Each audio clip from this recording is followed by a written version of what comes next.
Fala, meus amigos, como vocês estão? Espero que vocês estejam muito bem. Esse é o canal Devoção e Carisma e esse canal tem um único objetivo: te fazer conhecer a Deus na beleza que somente um filho pode conhecer. Bora pro vídeo.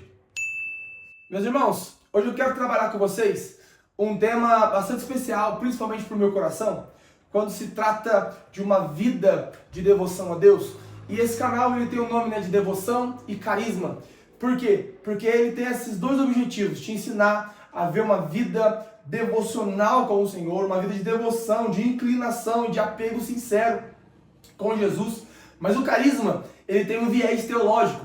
Eu venho de algumas comunidades, se assim podemos dizer, pentecostais e neopentecostais, e hoje me considero uma pessoa carismática, No último ano e nos últimos meses eu decidi gastar um pouco de tempo, debaixo de uma teologia robusta. E hoje esse vídeo ele é exatamente sobre isso, Eu quero trabalhar com vocês um viés a respeito de frieza espiritual. Eu já tenho uma pergunta para te fazer. Talvez você já viu aqui, na capa, na thumbnails aqui do YouTube.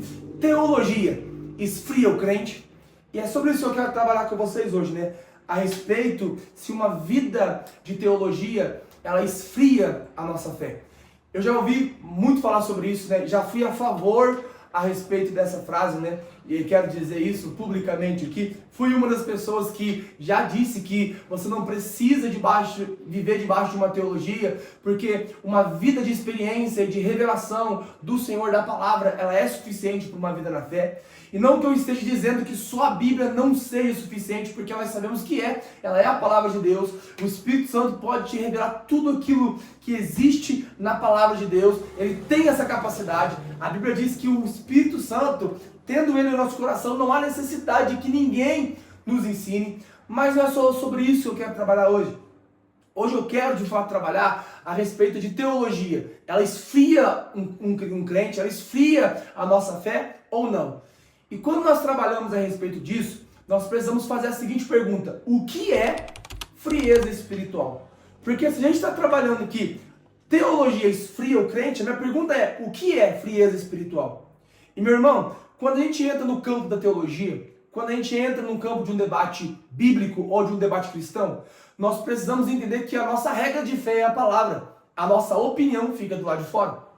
Para a gente entender então o que é frieza espiritual e se teologia esfria o crente, a primeira pergunta é: o que a Bíblia diz ser frieza espiritual?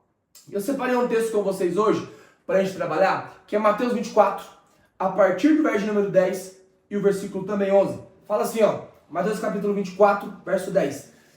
Nesse tempo, muitos hão de se escandalizar, trair, odiar uns aos outros. Muitos falsos profetas se levantarão e enganarão a muitos. E por se multiplicar a maldade, em outras versões, e multiplicar-se a iniquidade, o amor se esfriará de quase todos. Em outras versões diz que por aumentar a iniquidade, o amor de muitos se esfriará. Se percebe dentro do texto de Mateus capítulo 24 que esfriar na fé está relacionado com um contexto de acontecimentos a respeito do fim. Mateus 24 vai trabalhar o princípio das dores, vai trabalhar o fim dos tempos. Então, frieza espiritual está trabalhando a perspectiva de acontecimentos do fim. E talvez você fale, então quer dizer que nós iremos somente no fim dos tempos esfriar na fé? Lembrando, alguns dos autores da Bíblia já disse que nós estamos nas últimas horas. Então quer dizer, já estamos vivendo o fim. Esse é o primeiro ponto. A segunda coisa é que frieza espiritual está também relacionado com falsos profetas ou com falsas profecias, Está relacionado ao engano. A Bíblia diz aqui, verso número 12, e por se multiplicar a maldade, o amor de muitos se esfriará. Mas o verso 10 diz: nesse tempo, muitos hão de se escandalizar, trair, odiar uns aos outros. Verso 11, muitos falsos profetas se levantarão e enganarão a muito. Primeira coisa que eu quero trabalhar quando a gente trata de frieza espiritual. A frieza espiritual, de acordo com a palavra, está relacionado a um desvio não doutrinário, mas a um desvio do coração. Um desvio das intenções na qual eu pratico. Então a Bíblia vai apontar um falso profeta, vai apontar o engano de muitos, vai apontar o odiar e trair uns aos outros, uma vida que não é baseada numa vida cristã, que é baseada na verdade, que é baseada no Espírito Santo, que é baseada na palavra de Deus, não no engano, não na falsa profecia, não no odiar uns aos outros. Mas, meu irmão, entendendo que frieza espiritual está relacionado com engano, com falsa profecia, está relacionado com aquilo que a Bíblia vai dizer que é um aumentar da iniquidade. Então a primeira coisa que eu quero tratar com vocês aqui é, vamos lá, se teologia esfria o crente, então quer dizer que a teologia está distorcendo um viés doutrinário. Que a teologia me faz ficar preparado para enganar alguém, ou que a teologia, ela me prepara para soberba. E vamos dizer aqui, gente, essa é uma realidade de muita gente. Tem muita gente que estuda a Bíblia ou vai para uma academia teológica somente para denegrir a fé de outros irmãos. E lembrando, a Bíblia diz que a letra sem o espírito ela é morta, ela mata, ela traz morte. Algumas pessoas, por exemplo, elas trabalham e estudam teologia somente para se sentir melhores uma do que as outras. E é fato que isso é uma frieza de fé, porque isso é um aumentar da iniquidade no coração, um desvio de intenções. Agora, por um outro lado, quando a gente pensa na forma que as pessoas dizem que teologia esfria o crente, eles não estão trabalhando sobre isso. Eles estão trabalhando sobre um deixar algumas práticas pentecostais ou neopentecostais de lado. Por exemplo, eu acredito que eu posso dizer um pouco sobre isso, porque eu venho de um viés pentecostal, neopentecostal. E por muito tempo eu aprendi a viver aquilo que a gente chama de uma vida no Espírito. E lembrando, eu concordo, acredito que nós cristãos precisamos viver uma vida espiritual, viver uma vida rendidos a ser guiados pelo Espírito Santo. Mas por muito tempo eu aprendi a viver uma vida na prática de jejuns longos, viver uma vida na prática de orações no monte, viver uma vida gastando tempo em orar em outras línguas, em gastar tempo meditando, fazendo soaking. Se você está relacionado a uma vida pentecostal, neopentecostal, você sabe do que eu estou dizendo. E quando a gente trabalha a perspectiva de que teologia esfria o crente, tá trabalhando a perspectiva de deixar de fazer alguma dessas coisas. E meus irmãos, é claro que isso vai acontecer. Quando você se debruça a estudar uma teologia robusta, muito do tempo que você gastaria subindo monte, muito do tempo que você gastaria orando em outras línguas, você vai gastar debruçado em livros, debruçado numa escola, debruçado numa academia.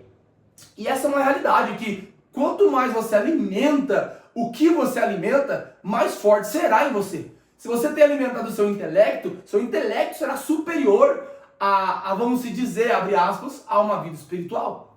Se você ora bastante, se você jejua, é claro que essa vida no Espírito, essa vida que nós chamamos, abre aspas de novo, espiritual, porque até parece que se uma pessoa está debruçada numa teologia robusta, ela não está sendo espiritual por muitas das vezes. Mas é claro que se você gasta tempo debruçado em livros, debruçado numa teologia robusta, muito do tempo que você gastava em oração, orando em outras línguas, é claro que em partes, se isso for considerado frieza espiritual, isso vai acontecer. E eu não tenho problema com essa questão. Por quê? Porque para mim teologia é uma das coisas que todo crente deveria se debruçar em algum momento da sua vida. Porque lembrando, uma das coisas que a Bíblia fala que é frieza espiritual é uma distorção da doutrina. Está dizendo que muitos enganarão pessoas. Falsos profetas se levantarão nos últimos dias e enganarão muito do povo de Deus. E é por esse engano que o amor de muitos esfria. Agora, meus irmãos, vamos lá. Eu acredito que existe um caminho que nós podemos abordar, que nem vai para um extremo e que nem vá para um outro extremo, que você pode viver uma vida equilibrada. Você pode viver uma vida buscando ao Senhor, sendo intenso na vida com o Espírito Santo e se debruçando numa boa doutrina. Por exemplo, nos últimos meses, eu tenho gastado muito tempo da minha vida lendo, ouvindo sobre a soberania de Deus. E meus irmãos, isso me faz descansar na minha vida na fé, por entender que eu tenho um Deus soberano sobre tudo e sobre todos. Isso me faz descansar no tempo, acreditando que eu tenho um Deus que é soberano também sobre o tempo. E que para muitos de nós que achar que uma vida de devoção é uma vida sem sentido e que é uma vida de descaso e que não importa para esse tempo e para esse século, eu entendo que a nossa vida ela está baseada numa vida eterna. Então, a teologia, ela me faz ganhar vida em mim mesmo. Quando nós olhamos para a Bíblia, né, muitos dos irmãos pentecostais, os seus maiores heróis na fé eram teológicos, eram teólogos.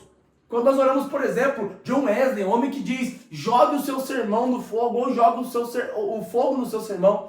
Ele vai dizer que a teologia, que o Espírito é o fogo, mas que a teologia é a combustão. Então, meus irmãos, uma coisa, ela não anula a outra. Você pode viver uma vida apegada na devoção sincera ao Senhor Jesus e uma vida debaixo de viés teológicos. Isso é uma necessidade para os nossos dias. Hoje nós vivemos nos dias de Mateus 24, nos últimos dias. Eu quero te encorajar, gaste tempo com o Espírito, mas também gaste tempo com a palavra. Que Deus te abençoe.